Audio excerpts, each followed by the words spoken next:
queridas amigas, nossos cumprimentos, rogando a Deus, a Jesus e aos Espíritos bons que nos abençoem, que nos envolva nas vibrações mais salutares, na proteção, no amparo divino, a fim de que possamos penetrar na mensagem que diz respeito ao tema de hoje.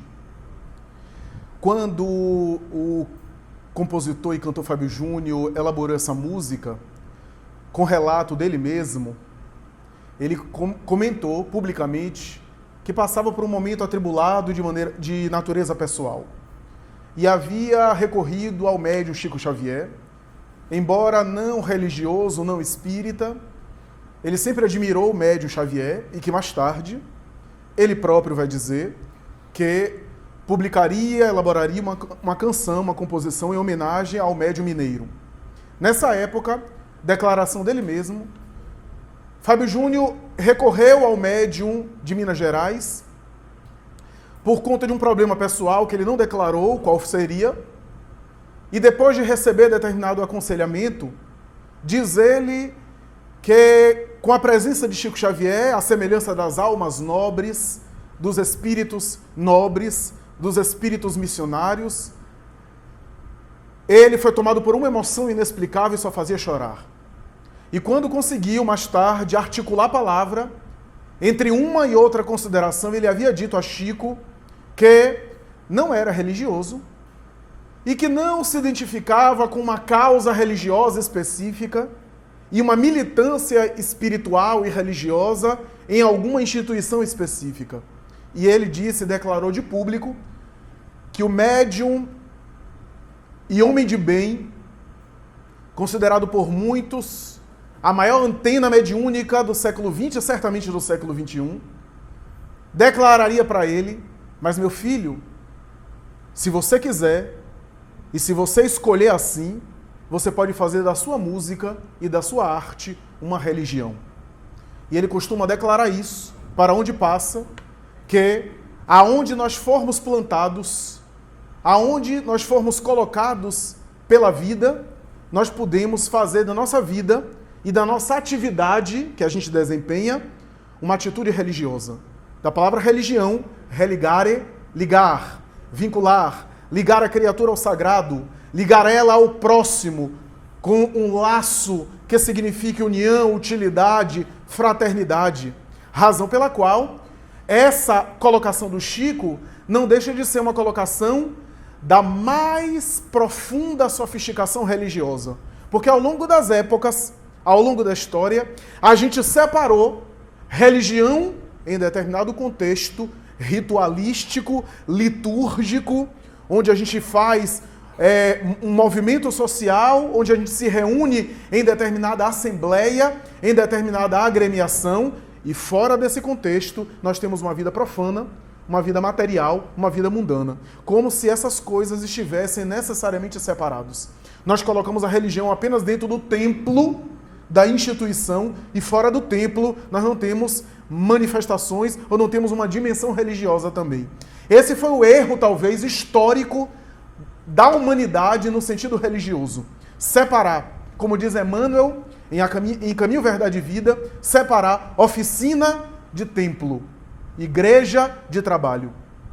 Essa separação fez muito mal, ocasionou muitos males, porque nós também separamos e nos fragmentamos em termos humanos, em termos de personalidade, passamos a ter uma ambivalência, uma dicotomia de comportamento. Não que as agremiações, o movimento social, o movimento coletivo, as instituições e o ritual não sejam importantes. São importantes, porque organizam a parte objetiva, sem a qual a gente não tem ajuda social, a gente não tem filantropia, a gente não tem atividades no mundo. É necessário materializar algumas propostas de ideal religioso através de organização humana. E isso, as instituições, isso o ritual, isso um certo nível de formalização. A gente tem uma formalização aqui, a começar em determinado horário e acabar em determinado horário. A formalização pode nos ajudar a nos organizar.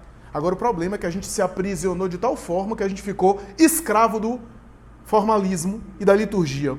A liturgia foi escravizando-nos, foi nos aprisionando em termos religiosos, e a gente foi se fragmentando, e aí a gente tem uma conduta em determinado contexto e uma outra conduta no seio religioso. Quase sempre é uma conduta mecânica, automática, apenas para obedecer determinados preceitos, segundo os quais a gente tinha o passaporte para a vida eterna assegurado pelos líderes religiosos ao longo dos tempos.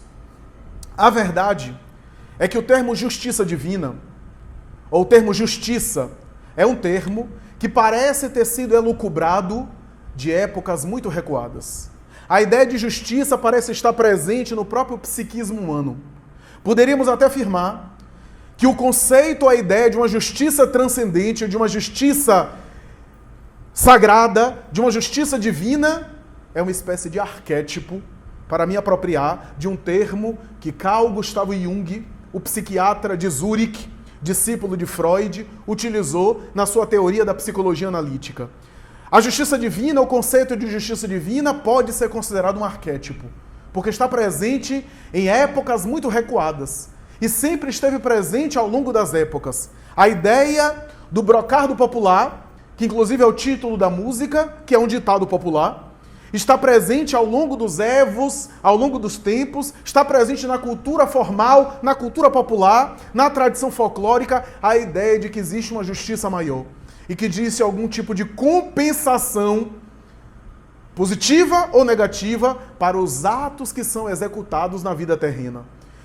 Isso está presente em toda a cultura. Aliás, ademais, toda a cultura terrestre, todas as culturas sempre foram religiosas. Nunca houve uma cultura específica, um bloco paradigmático, exclusivamente materialista e ateu, ainda que a gente considere a cortina de ferro da União Soviética comunista de Stalin, quando estabeleceu uma tendência de reprimir qualquer movimento religioso, mas ainda assim nascia e florescia movimentos espirituais, religiosos e fenômenos paranormais. Quem leu a obra Experiências Psíquicas, além da cortina de ferro, vai constatar essa realidade. E depois que esse regime caiu, floresceu instituições religiosas para todos os campos, demonstrando que há uma tendência no ser humano de buscar o sagrado. Como diz um grande teólogo, Teilhard de Chardin, francês, o ser humano é um animal religioso. É o único animal religioso que busca o sagrado. A história da humanidade está confundida com a própria história da religião, se a gente parar para examinar.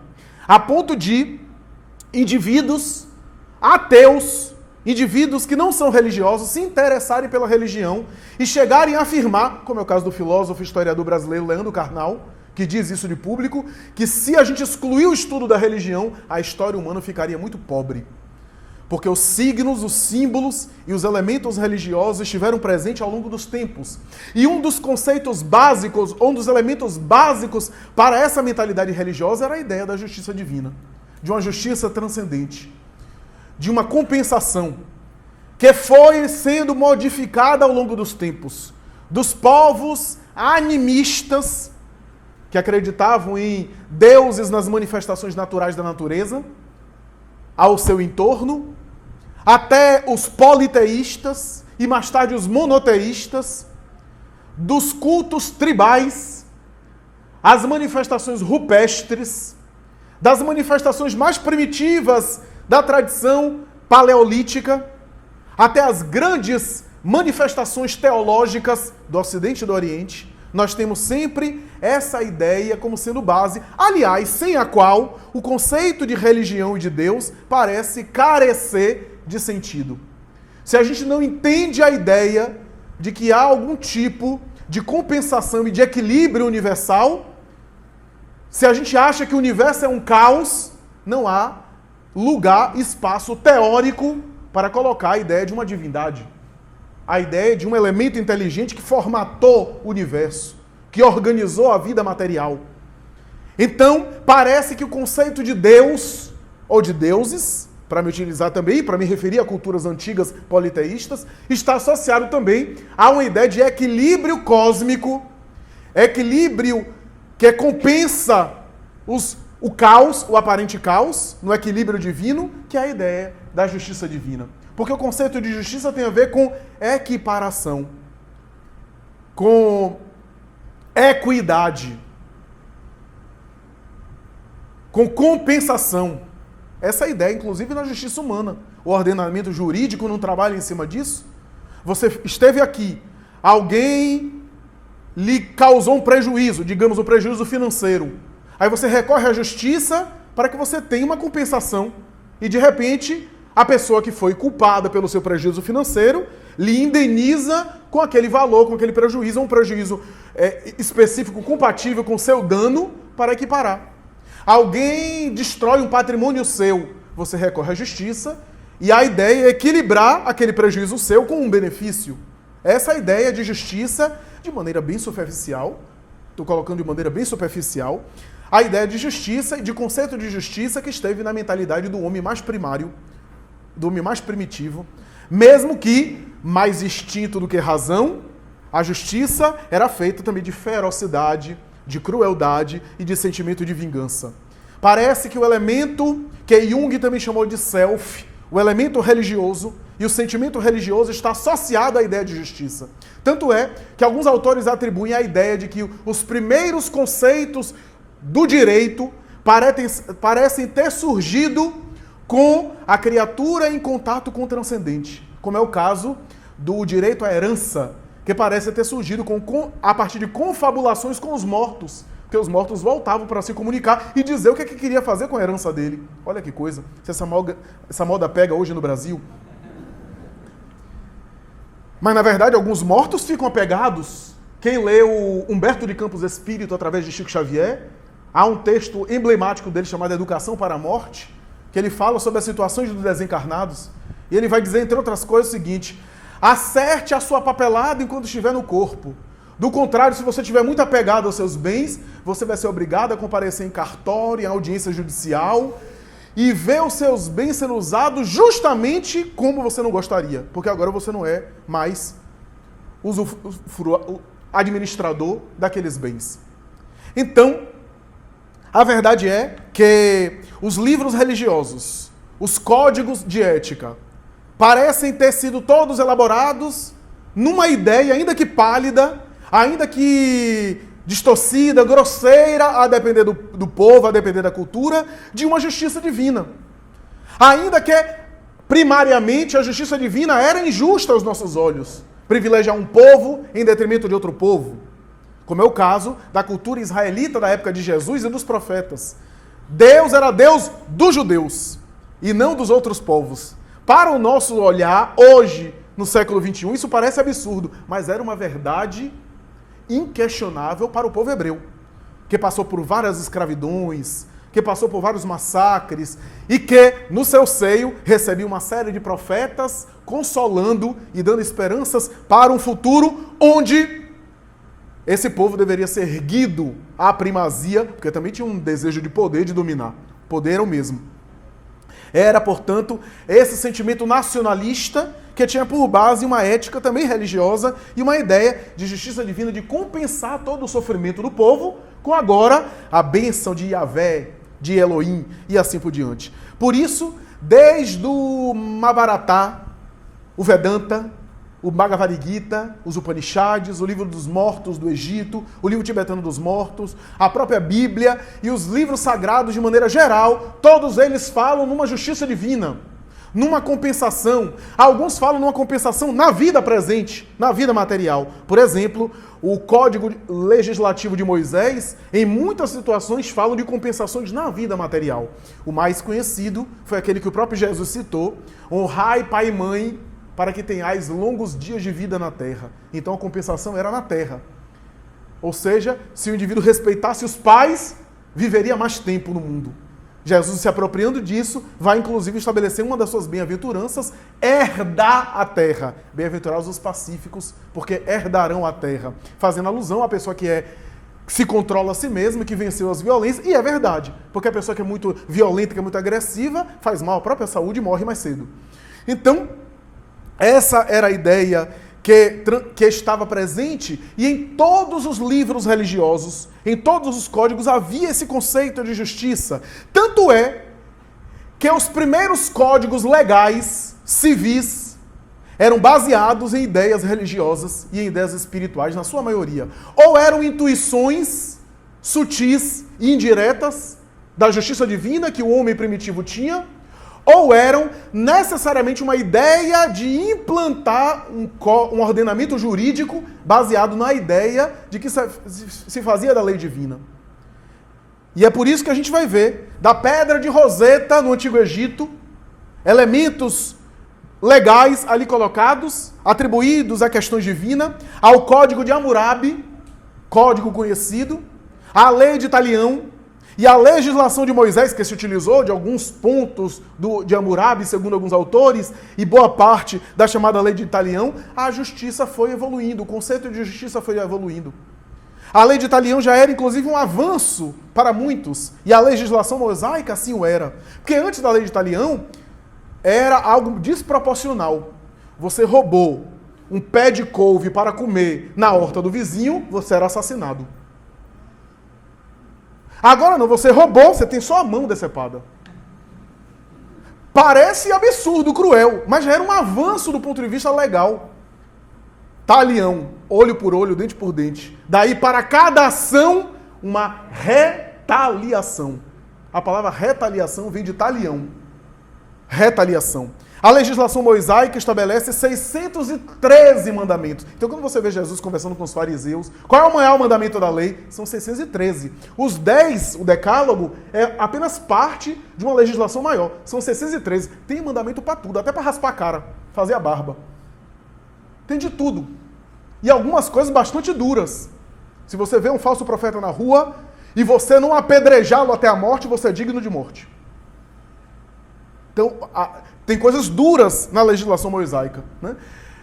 Mas os entendidos resumiam os 613 nos 10, que eram os mais importantes, para os grandes rabinos, e mais tarde Jesus utiliza os 10 para, inclusive, sintetizar mais. A verdade é que, na época de Jesus, lei era tanto o código espiritual quanto o direito civil, o ordenamento jurídico. A lei era o Torá. Torá, aliás, em hebreu, em judeu, significa lei. A ideia do Torá, portanto, que era os 5 livros de Moisés, mais os livros dos profetas, por isso que a lei e os profetas. Ali era o código judiciário, era uma espécie de constituição federal para o povo hebreu, e ao mesmo tempo era o código religioso, porque era uma coisa só. Era uma coisa só. Daí, doutores da lei no Evangelho são sacerdotes, porque eram os operadores do direito da época e, ao mesmo tempo, eram sacerdotes, eram religiosos, que tinham acesso ao texto sagrado, que eram os hermeneutas, que operavam, até porque a maioria da população não tinha acesso à cultura formal, a escrita e a leitura, então eles tinham monopólio, liam e interpretavam para o povo, nas sinagogas.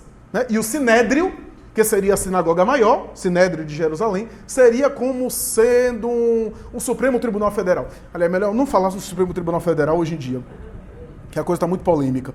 Mas a verdade é que essa é a ideia de justiça, uma justiça que vem evoluindo. Allan Kardec tem um texto que ele fala isso, que é o ser humano, espírito mergulhado na carne, parece ter um reflexo bastante pálido da justiça divina.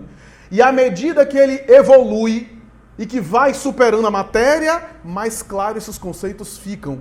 E por isso que a justiça humana vai sendo modificada, enquanto a lei divina é imutável, porque é perfeita. Se mudasse, é porque era imperfeita. Então,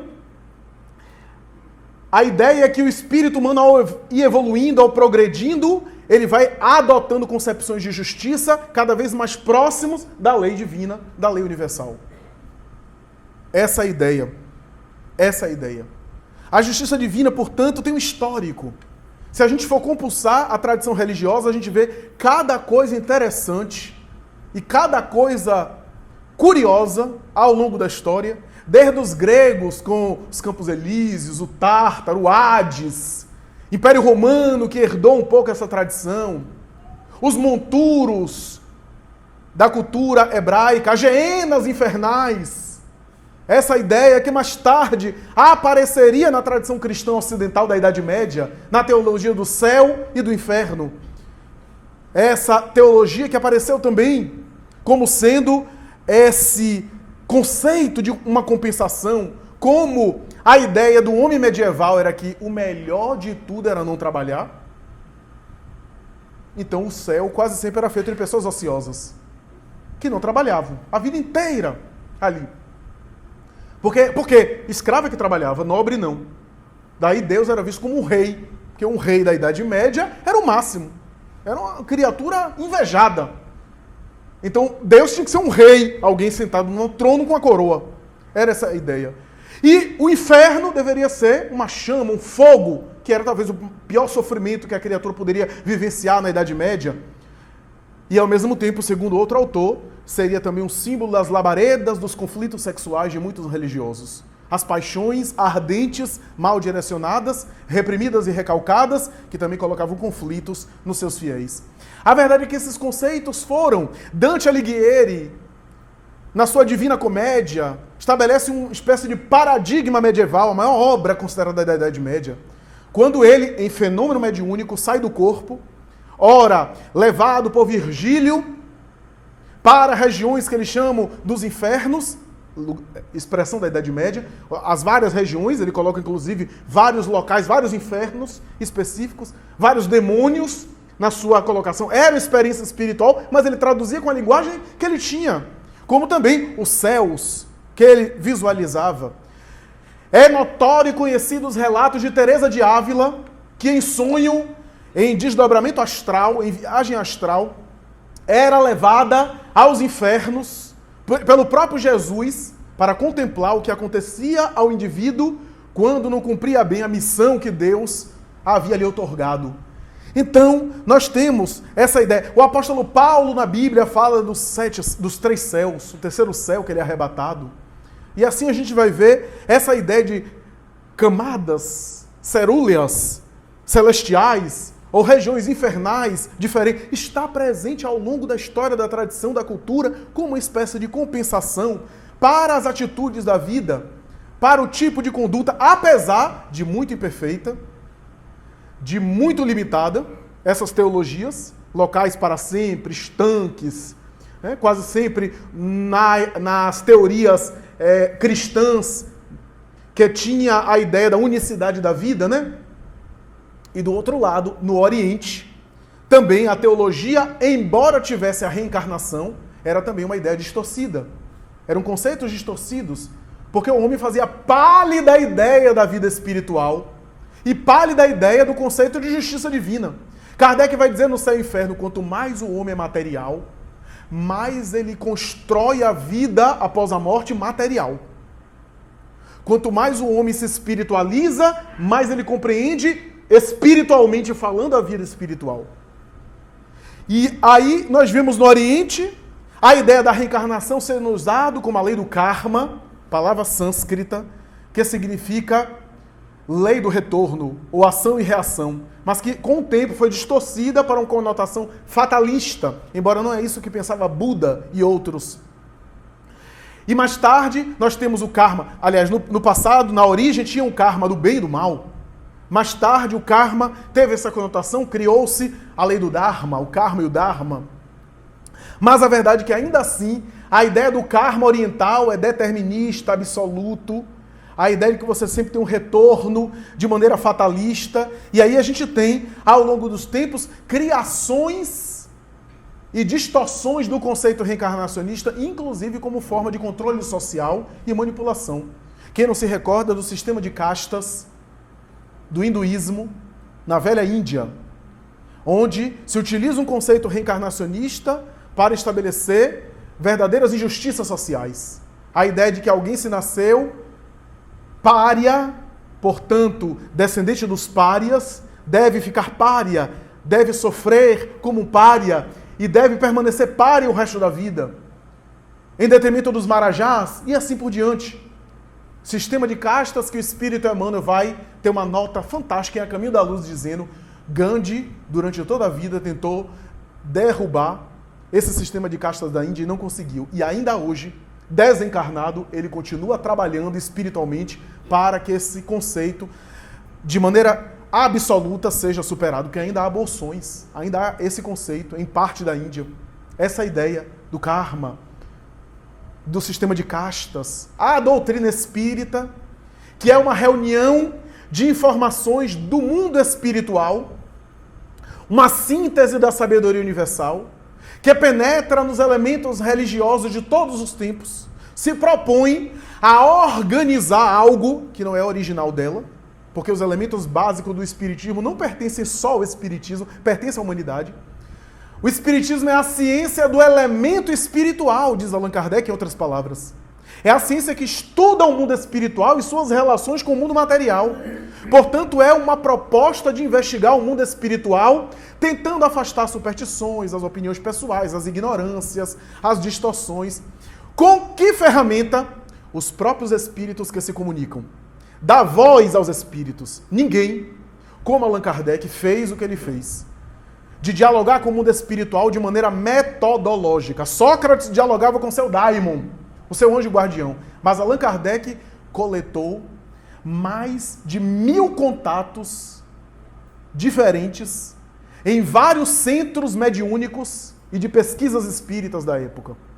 As questões que ele elabora no Livro dos Espíritos, as 1019, ele perguntava inúmeras vezes. E quando a resposta se repetia, com palavras diferentes, mas a essência sendo a mesma, ele incorporava ao código da doutrina, porque ele percebia que não era opinião isolada, mas um consenso. Essa é a ideia.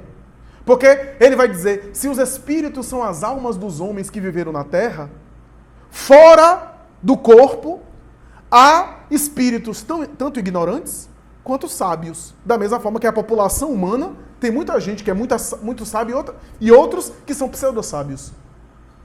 Muita gente que se mete para falar em tudo, mesmo sem saber. Há espíritos que são assim, são os donos da verdade. Pergunte qualquer coisa para ele que eles dizem, sem saber, sem compromisso nenhum. Kardec vai dizer, se os espíritos são a humanidade que já deixaram a matéria, há muito espírito que sabe menos do que muitos homens. Ele chega a afirmar isso. E por isso ele faz essa ciência, que tenta retirar, extrair a sabedoria de todos os sistemas religiosos. Por isso os pilares fundamentais do espiritismo, reencarnação, pluralidade dos mundos habitados, comunicação dos espíritos, progresso espiritual, sobrevivência do espírito à morte, preexistência do espírito ao berço, esses pontos básicos, imortalidade da alma, e assim por diante. Era o depoimento dos próprios espíritos desencarnados, que confabulavam com ele, e que estabeleceu a síntese, essa síntese, que constitui a codificação kardeciana. A codificação kardeciana, portanto, é a síntese dessa sabedoria do mundo espiritual. Com o depoimento dos próprios espíritos, Kardec vai chegar a dizer, se o estudioso de ciências sociais for até uma população para examinar aquela nação, esse estudioso vai ter que entrevistar a população das classes mais humildes até as classes mais proeminentes, para ter uma ideia da sociologia, da antropologia e da estrutura social ali daquele país. Para ter uma espécie de geografia social daquele país. Kardec vai dizer, foi isso que nós fizemos com o mundo espiritual.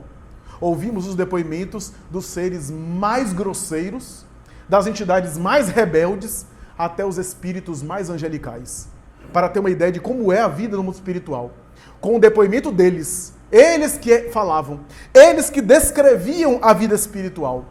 E através desse depoimento, Allan Kardec chega ao conceito de justiça divina que está presente. O conceito de justiça divina que está presente em todas as religiões, ele chega. E começa a examinar a partir da quarta parte, última parte, do Livro dos Espíritos. E mais tarde ele desdobra em o céu e o inferno. A justiça divina segundo o Espiritismo. E ele chega a algumas conclusões. A princípio, se apropriando de um axioma científico básico, para todo efeito, há uma causa, um axioma bem propalado na época de Kardec nas ciências, principalmente nas ciências naturais, efeito das produções de Isaac Newton, particularmente da terceira lei de Newton. Newton publicou um livro sobre isso, a sua terceira lei, ação e reação. A lei é mais bem elaborada, mas é a famosa, a popular lei de ação e reação. Allan Kardec e a ciência que copiava o modelo da física, até hoje a física é um modelo assim, hardware, um modelo assim, forte de todas as outras ciências, que as ciências tentam copiar, o modelo, porque é considerada, ou pelo menos foi considerada durante muito tempo, a ciência natural por excelência, a física, que descreve os fenômenos naturais. Então o método da física sempre foi copiado, às vezes de maneira até exagerada, porque, por exemplo, as ciências humanas e sociais não tem como ter o mesmo instrumental teórico-prático da física para observar, por exemplo, fenômenos humanos. Mas isso aconteceu durante muito tempo e havia um conceito para todas as ciências que para todo efeito há uma causa e para toda causa se produz um efeito. E foi isso que Allan Kardec se utilizou. A princípio ele utilizou esse conceito para examinar o fenômeno mediúnico. Porque quando ele percebeu que o fenômeno mediúnico eram comunicações inteligentes, em algumas reuniões que ele participou, as mensagens que eram recebidas de idioma diferente, alemão, chinês, idioma que as pessoas não dominavam, ele vai dizer como é que é uma mesa que bate, que se agita, porque era um fenômeno de tipologia rudimentar, ou seja, fenômeno de efeito físico, né? A partir de código, né? A depender de quantas batidas a mesa ou a cadeira dava, era a letra correspondente no alfabeto na ordem. E aí se formava, era um processo penoso, inicialmente se formava ali a mensagem. E quando ele percebeu que aquelas comunicações eram organizadas, eram inteligentes, acima da inteligência da maioria, da média da população que participava, ele vai dizer, para todo efeito, há uma causa. E para todo efeito inteligente, uma causa inteligente. A mesa e a cadeira não têm cérebro, não tem inteligência para pensar nisso. Então não foi a mesa e a cadeira que raciocinou. Alguma coisa raciocinou e utilizou a mesa e a cadeira como nós utilizamos uma caneta para escrever. Foi aí que ele elaborou a teoria do mundo. E os próprios espíritos assim corrigiram ele em alguns momentos. Mais tarde, no entanto, Allan Kardec vai dizer que para o fenômeno moral, para os fenômenos morais, nós podemos utilizar também a metáfora de causa e efeito. E aí ele entra na famosa lei de causa e efeito. Justiça seja feita para os espíritas mais rigorosos, que há espíritas que são bastante rigorosos. Não há expressão lei de causa e efeito na codificação. Não há essa expressão. Entre as leis morais que Kardec utiliza, não há uma lei de causa e efeito lá. Um capítulo, lei de causa e efeito. Mas está embutida na própria obra. A obra da codificação aparece esse conceito de causa e efeito. Por detrás da reencarnação existe a causa e efeito. E os espíritos falam isso. Por detrás da lei de progresso há a causa e efeito. Essa ideia, que é a expressão espírita para a gente colhe o que a gente planta, que é uma metáfora bastante interessante. Portanto, quando nós vemos, por exemplo, expiações, provações, missões, sempre há a lei de causa e efeito. Tanto é que na lei de liberdade, os espíritos dizem a Kardec que o livre-arbítrio humano é um livre-arbítrio limitado. Limitado. Não é uma liberdade absoluta e não é um fatal. Quando ele discute aquela questão de fatalidade e livre-arbítrio, né? Não é uma fatalidade absoluta, nem tudo está programado, não tem um destino programado. Mas também não temos uma liberdade total. Limitado pela matéria, mas limitado também pelo tipo de escolha e de elementos de reencarnações passadas que influenciam a nossa vida presente. A escolha do gênero de provas, Kardec utiliza essa expressão. Ou seja, a ideia de que eu sou limitado pelas escolhas que eu fiz ontem e que agora eu passo a sofrer positivamente também, não apenas negativamente, sofrer a consequência, mas eu tenho um livre-arbítrio, que não é absoluto, dentro desse contexto, para piorar minha situação ou melhorar. Essa é a ideia. Essa é a ideia. Então, nem fatalismo absoluto, nem liberdade total. Lei de causa e efeito. Lei de causa e efeito equilibra essas duas coisas. Quando a gente fala em lei de causa e efeito, a pessoa já pensa o seguinte, nas experiências de uma encarnação para outra, em que a pessoa fez um mal, cometeu um equívoco e volta para pagar, entre aspas. Para resgatar. O nome que a gente dê. Mas não é só isso. Existem esses quadros? Existem. Mas não são só esses que existem. Esses quadros são quadros, inclusive, Alguns são quadros assim extremos. Mas a lei de causa e efeito está operando sobre nós o tempo todo. Inclusive nessa atual existência, na atual encarnação. O próprio Jesus se referiu à lei de causa e efeito inúmeras vezes. Se a gente for examinar com a lente que o Espiritismo dá, e Kardec vai falar isso, a lente que o Espiritismo dá nos ajuda a compreender o Evangelho, e passagens que ficariam incompreensíveis sem esse instrumental, a gente compreende um monte de coisa. Em inúmeras ocasiões, Jesus se refere a essa metáfora de colhe e planta. De outra forma, quantas parábolas de agricultura Jesus fala de semente que depois produz? Parábola da semente do grão de mostarda, parábola do semeador. Várias parábolas que ele fala desse plantio e da colheita. A mensagem de Jesus parece atravessar, parece estar embutida na mensagem de Jesus o tempo todo essa lei de causa e efeito. Se a gente for examinar. Pede e obtereis. Pede e obtereis. Porque a gente acha que a lei de causa e efeito é o seguinte. Eu dei um murro na pessoa, alguém vai chegar ali e vai dar um murro em mim quando eu sair. É essa a ideia que a gente vai grosseira da lei de causa e efeito. Né? Então, se começar a chover, eu sair daqui e tomar uma chuva, é porque eu afoguei alguém na vida passada. Porque tem gente que leva isso a sério. Não, também não é bem assim. Não é bem assim. Essas coisas acontecem, não é bem assim. Mas é óbvio que tem também. Mas pede, olha que colocação bonita de dizer, pede e obtereis. Ou seja, tudo aquilo que você irradia e que você pede na vida, você tem. Pede aqui não no sentido apenas de solicitar, mas de alimentar. Tudo aquilo que você alimenta, volta para você. De um lado ou de outro. Isso é lei de causa e efeito. Isso é lei de causa e efeito. Nenhuma das ovelhas de meu pai se perderá, mas todas elas terão que pagar ceitil por ceitil do que devem. Aí Jesus utilizou, inclusive, expressões mais fortes, né? Ele, inclusive, no Evangelho tem expressões muito fortes. Algumas imagens muito fortes. Porque o povo hebreu não ia compreender senão com imagens fortes. Imagens fortes. Mas a causa e efeito acontece na vida atual. Porque a lei de causa e efeito também é uma lei de compensação. É uma lei de equilíbrio. Se eu tenho uma vida desregrado financeiramente, o que é que vai acontecer comigo? Isso é causa e efeito. Se eu tenho uma vida atribulada, outro dia eu estava vendo algumas personagens aí conhecidas da mídia. Eu disse, meu Deus, como é que essa criatura, John Travolta, Nicolas Cage, que por filme ganhava milhão, Mike Tyson, que chegou a ganhar 300 milhões de dólares por luta, pedindo falência, saindo de casa, vendendo a casa para pagar dívida, por causa do estilo de vida extravagante, segundo a mídia, não é segundo eu não. Como é que essas pessoas ganham milhões por trabalho e ficam assim, nesse tipo de vida? Então, desregramento financeiro, o que é que dá? É ótimo falar de desregramento financeiro com o 13º aí, né? Aí a pessoa se acaba, gasta. Aí janeiro tá xingando o governo. Hã? Porque se apertou, quis viajar, porque tem que viajar essa época do ano, porque senão não é feliz. E depois fica mal. Hã? Então, isso. Mas vamos para o campo emocional. Irritabilidade, cólera. Experimente ficar irritado. O negócio é gradativo, viu? Se o bem se constrói aos poucos, o mal também. Experimente ficar irritado hoje. Aí quando você entrar no elevador, se for elevador, você vai pro prédio, você já trata alguém mal.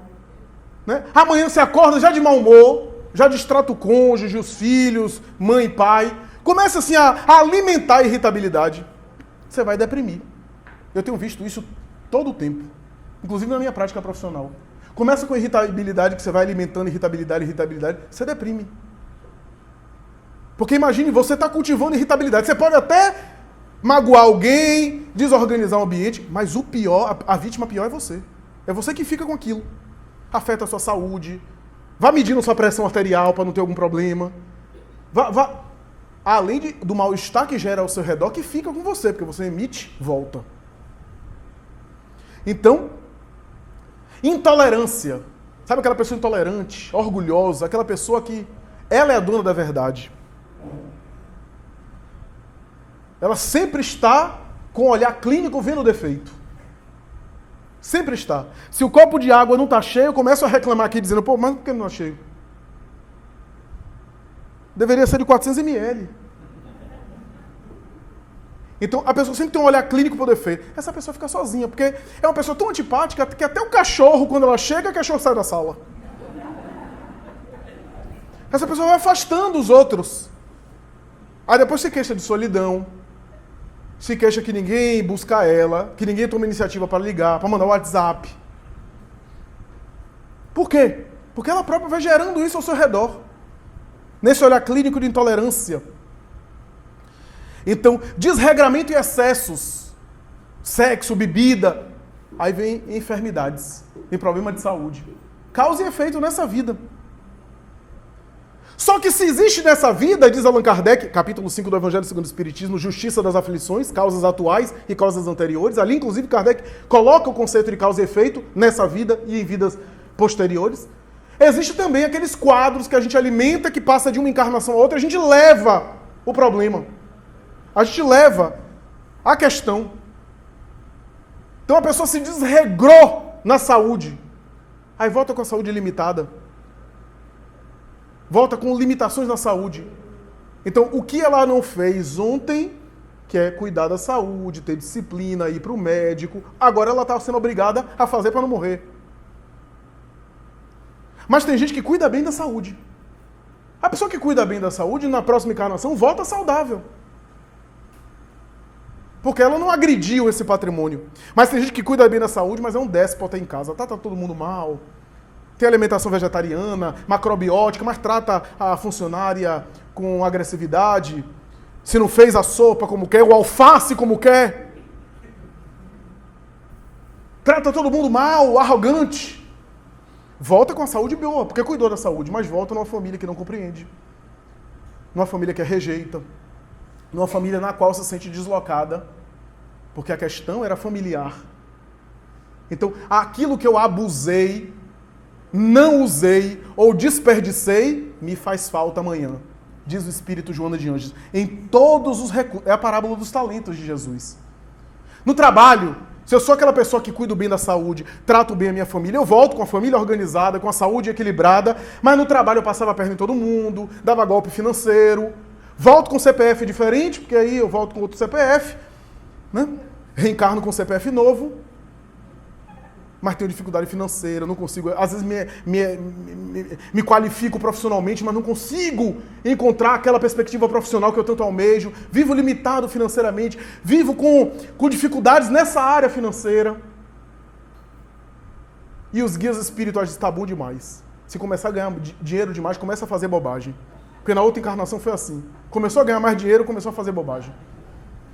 Então, na afetividade, se eu sou conquistador, a conquistadora, saio por aí magoando Deus e o mundo, posso voltar com dificuldade na área afetiva, com impedimentos, com limitações, seja orgânicas, sexuais, seja psíquicas, emocionais, seja sociais, e eu volto com dificuldade e às vezes com bastante limitação na área afetiva, por conta daquilo que eu gerei nos sentimentos alheios. Aquilo que eu gero volta para mim, inclusive aquilo que eu deixo nos sentimentos alheios. Né? Então tudo isso causa e efeito. O causa e efeito acontece nessa vida, entre outras, e acontece quando o indivíduo prossegue no além-túmulo. A atmosfera espiritual que caracteriza o indivíduo, diz Emmanuel, a partir dos hábitos e do tipo de conduta que o indivíduo alimentou nessa existência. Isso irradiou de tal forma, a lei de Deus está em nossa consciência, diz os espíritos Allan Kardec na questão 621. Se a lei de Deus está na consciência, está operando o tempo todo. E Kardec vai dizer nos fenômenos materiais e nos fenômenos morais. O tempo todo está operando. Não é Deus que está castigando. A justiça divina dele equilibra. O conceito de justiça divina é esse. Até onde a gente conhece, né? Porque tem coisas da justiça divina que a gente ainda não conseguiu nem penetrar. Mas está acontecendo o tempo todo.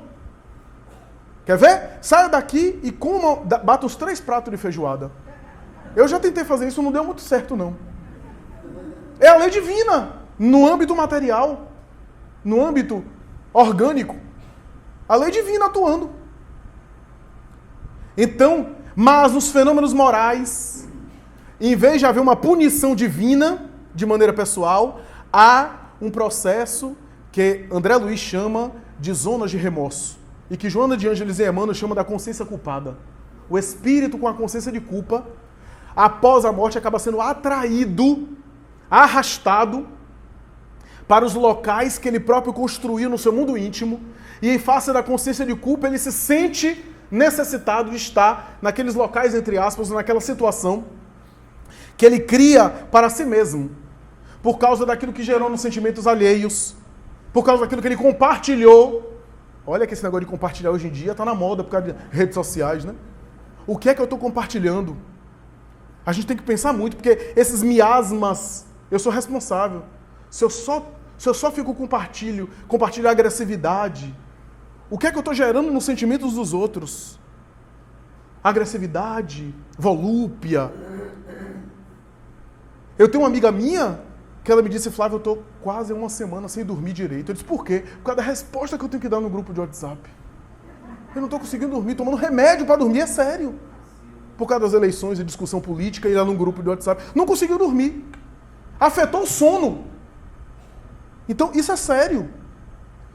Após a morte, sem esse corpo que é denso, que é grosseiro, imagine, num mundo de vibrações mais sutis, a gente é arrastado magneticamente para as regiões que a gente tem preferência, que a gente alimentou durante o mundo físico. Aquelas regiões específicas. Ivone Pereira fala que certa vez ela dormiu numa casa, eu contei isso no grupo recente, ela saiu do corpo, e ao sair do corpo ela viu que na região adjacente à casa espiritual havia um presídio, uma penitenciária. E ela foi chegando, e ela percebeu que era um presídio, que era a construção mental das pessoas, dos espíritos. Criminosos, homicidas, pessoas que tinham cometido crimes muito hediondos, que estavam aprisionados lá. Só que ninguém prendia eles, era a própria consciência. E aí ela chegou no refeitório da penitenciária, os presos todos lá, sentados, esperando a refeição. Ela se aproximou de uma mulher, aquela estilo de baiana de acarajé, simpática. Ela olhou para ela e percebeu que era um espírito bom ali, disfarçado, que estava elaborando comida que tinha efeito de passe, efeito fluidoterápico, através da manipulação de fluidos. Ela ficou surpresa com aquele espírito, o espírito deu até uma piscadinha para ela, e foi botando as comidas para os presos, né? Que tinha essa função terapêutica. Só que Charles, o guia de Ivone, diz assim: observa bem. E ela concentrou. E aí quando um deles, quando ia começar a comer, que havia na terra esquartejado uma pessoa, olhou para o prato e viu os pedaços do corpo que ele havia cortado no prato. Teve um surto, jogou o prato para cima e saiu correndo. Aí começou o surto de cada um. A prisão era interior, era um cárcere interior. Ninguém estava prendendo eles. Eles que se sentiam presos ali, naquela situação, pelos crimes que haviam cometido. Se nós soubéssemos o que é que acontece no além-túmulo, a gente pensaria bem antes de prejudicar alguém, de lesar alguém.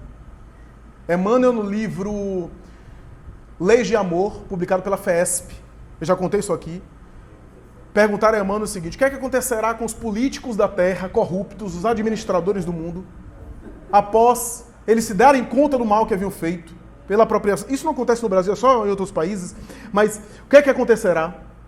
E aí Emmanuel disse assim: voltarão e trabalharão de sol a sol, na lavoura, com condições mínimas possíveis, em limitações financeiras, recebendo apenas o básico para sobreviver, para saber dar valor ao trabalho e dar valor aos recursos financeiros que tanto explorou e que tanto desperdiçou.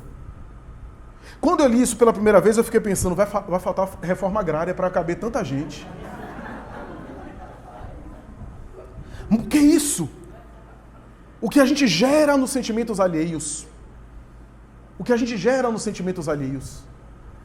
No livro Nosso Lar, a gente tem a saga, já comentada, de André Luiz, que fala do pai dele. O pai dele no além, André Luiz encontra, depois de ficar 8 anos no umbral, o pai ainda estava no umbral, e aí a mãe dele diz assim: a gente está preparando para resgatá-lo, ele vai reencarnar, depois eu vou, alguns anos depois. E os dois espíritos que estavam engalfiando em cima dele, atacando ele, eram 2 amantes que ele teve na Terra. E a mãe dele diz assim: eu vou voltar de novo, e a gente vai ser marido e mulher, e a gente vai receber essas 2 meninas como filha. André Luiz ficou com pena da mãe. Com minha mãe, não faça isso, você não merece, você já tem créditos, já me falaram que você não precisa nem reencarnar. Ele disse, não, meu filho, eu vou, porque eu vou ajudar. O espírito nobre, né? A presença do amor. Só que o que André Luiz não percebeu é que a pena que ele deveria ter é do pai. Porque você imagina esse pai recebendo essas duas meninas mais tarde. Essas filhas vão deixar ele de cabelo branco. Cedo. Logo, logo ele vai estar no centro espírita tomando passe, pedindo tratamento de desobsessão, não aguentando. Quando uma filha se casar, então, vai querer morrer, vai querer se suicidar.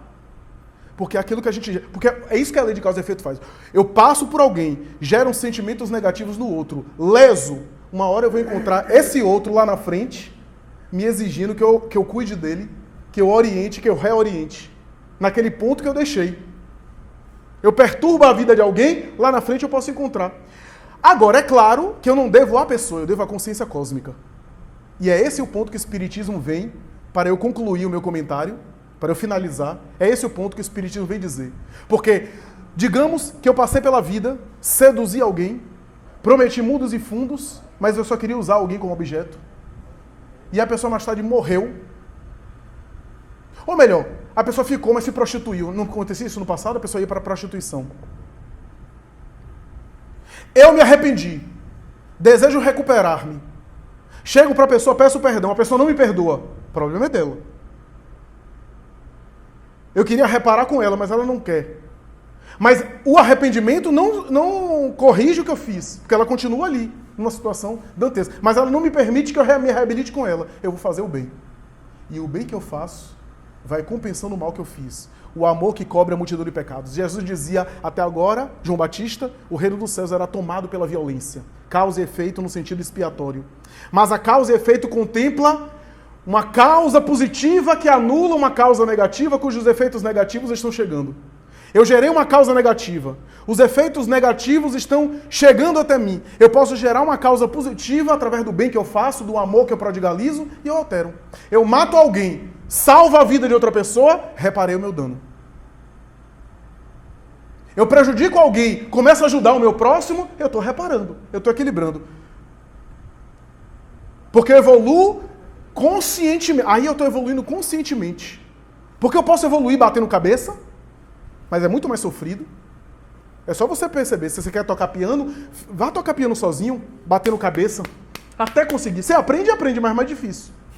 Agora é melhor contratar um professor profissional, um pianista, que você aprende com ele e toca melhor e aprende as técnicas. Da mesma forma, a evolução espiritual. Você pode aprender batendo cabeça, errando. Tem gente que fala, eu tenho que aprender pela própria experiência, quero errar mesmo. Mas você pode contratar um professor. E esse professor é Jesus. Que pode nos dar consultoria. Para concluir, Jesus disse, a cada um segundo suas obras. Essa é a síntese da lei de causa e efeito. Porque a obra somos nós. Nós somos o resultado das nossas obras. A exterior para depois gerar a interior. Nós fazemos por fora para desenvolver por dentro. A obra que a gente constrói é a interior. A gente age na ação do bem, porque a obra aqui são as atitudes, não é só fundar uma creche. Mas à medida que eu fundo uma creche, o quanto eu cresço com isso?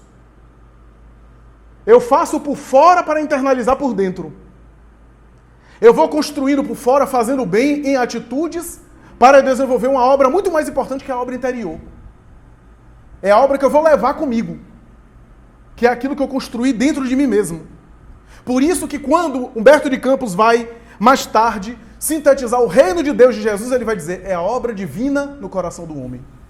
E por fim, já contei aqui, no livro Há 2000 anos, de Emmanuel, o momento final do livro é um dos momentos mais célebres do livro. Emmanuel narra sua própria saga nesse livro. Eu recomendo o livro Há 2000 anos. Onde ele era o senador Públio Lentulus, senador de Roma. Teve o processo de Jesus nas mãos. Era mais importante do que Pôncio Pilatos. Era amigo de Pôncio Pilatos, inclusive. Mas a obra é rica, mas há um momento da obra impressionante. Sua esposa Lívia era uma modesta dona de casa. Ele era senador de Roma. Ela desencarna, muito maltratada por ele. Muito maltratada por ele. Vai para uma região que ele não tem acesso. Ele fica no corpo. Mais tarde, ele é abraçado com a filha Flávia, que tinha um temperamento orgulhoso igual ao dele. Flávia seria mais tarde Chico Xavier. Pai e filha ali. Ele é abraçado com Flávia, ambos cegos, por conta de acidentes aí no percurso.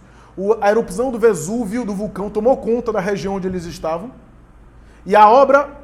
Eu já estou que nem Silvio Santos contando o final. A obra acaba com os dois abraçados, sendo queimados pela erupção, incendiados. Ele, a filha e uma escrava, Ana. E dentro de poucos minutos, ambos, os três, são incendiados, mortos de maneira dolorosa. Ele desperta no além, ainda cego, sem enxergar, tateando. E aí, ainda sem se dar conta que havia desencarnado, começa a gritar: Ana! Ana! Venha cá! Venha me atender! Aí até que aparece Flamínio Severus, um amigo de infância que já havia morrido. Disse: Públio, seja bem-vindo. Eu que venho lhe receber. Você já transpôs a vida da carne, a vida do corpo. A tua escrava Ana não lhe pode atender. Os teus poderes de senhor de escravo acabaram. Cessaram na terra. Ana está numa região onde você não pode acessar. Ela se encontra em uma região inacessível a você. Porque se encontra com méritos que você ainda não possui. Mas eu estou aqui para receber você. E a obra Há 10.000 anos acaba mais ou menos nesse cenário. Falando de um senador que desencarna claudicante e de uma escrava que desencarna vitoriosa. Essa é a lei de causa e efeito. É a lei de ação e reação. É a lei de compensação. Onde o amor está acima dos processos de resgate. Onde o amor faz parte da lei de causa e efeito, alterando o curso daquilo que pode nos alcançar, ou melhorando as bênçãos que vamos receber à medida que a gente irradia para a vida. Porque tudo que a gente irradia para a vida, a gente tem, mais cedo ou mais tarde, como um bumerangue. Muito obrigado, muita paz.